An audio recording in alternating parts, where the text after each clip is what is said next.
लोकांचा रोष तर प्रचंड आहे इथे।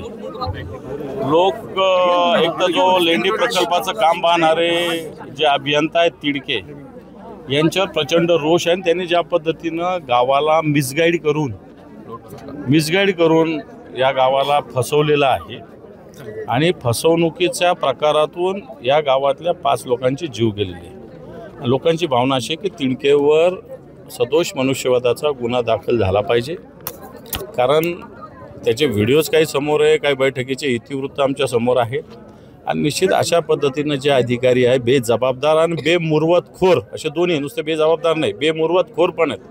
5 लोकांचा जीव जर यांच्यामुळे जात असेल तर अशा अधिकाऱ्यांना सुद्धा जिवंत राहण्याचा अधिकार नाही, अशा अधिकाऱ्यांना सुद्धा फासावर लटकवलं पाहिजे।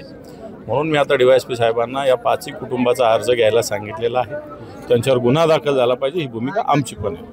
भाजपाचे मुखेडचे आमदार तुषार राठोड यांनी मुख्यमंत्र्यांना पत्र लिहिले की तिडकींना सक्तीच्या रजेवर पाठवा, पण लोक म्हणतात की गुन्हा दाखल झाला। सक्तीची रजा काही याच्यातला उपाय नाही आहे आणि तुषार राठोड आधी झोपलेले होते का?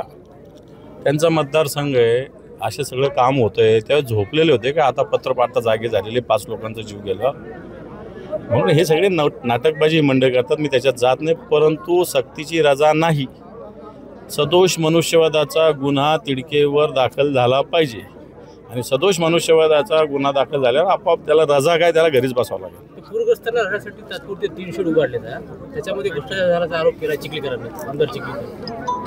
आता मला वाटतं आता पुराची वेळ आहे, मदतीची वेळ आहे, भ्रष्टाचार झाला असेल, भ्रष्टाचार होऊ नये अशा कामात तरी किमान टाळूवरचं लोणी खाऊ नये ही अपेक्षा आहे। आणि आता चिखलीकर मला वाटतं सत्ताधारी पक्षाचेच आहे, त्यांनीच आरोप केला, त्यामुळे घरचा आहे रे, मी आरोप केला असतं तर वेगळं झालं असतं, त्यामुळे त्यांनीच आरोप केला। आता त्याची चौकशी सरकारने केली पाहिजे। मी आता माहिती दिली 11 कोटी रुपये त्याच्यासाठी खर्च झालेला आहे।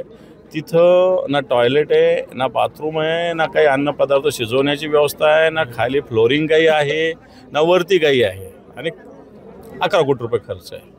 निश्चित हे सगळं आता निघेल बाहेर, कारवाई होईल, पण तो कारवाई होत असताना सगळ्यात आधी या गावाचं जे नुकसान झालेलं आहे, 5 जणांचा बळी गेलेला आहे, पण उरलेल्या घरांचंही नुकसान झालं आहे, लोकांचे कागदपत्र वाहून गेले, लोकांना राहायला जागा नाही, वाटतं त्याचंसुद्धा तातडीनं या सगळ्याविषयी सरकारने पावलं उचलण्याची आवश्यकता आहे। 5 दिवस झाले अशोक चव्हाण असतील, पालकमंत्री असतील, तेही आले नाहीत आणि विद्यमान इथले आमदार जे आहेत 48 तासाच्या नंतर या गावाला भेटी देत आहेत। माझ्या माहितीप्रमाणे पालकमंत्री लंडनला गेलेले आहेत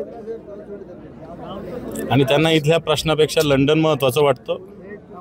जर संवेदनशील पालकमंत्री असते तर लंडनहून इथं यायला फार वेळ लागत नाही, 7-8 तास लागतात, परंतु यांची संवेदना हरवलेली आहे या लोकांची। यांना जनतेच्या दुःखाशी काही घेणं नाही, स्वतःच्या सुखाशी यांना घेणं आहे।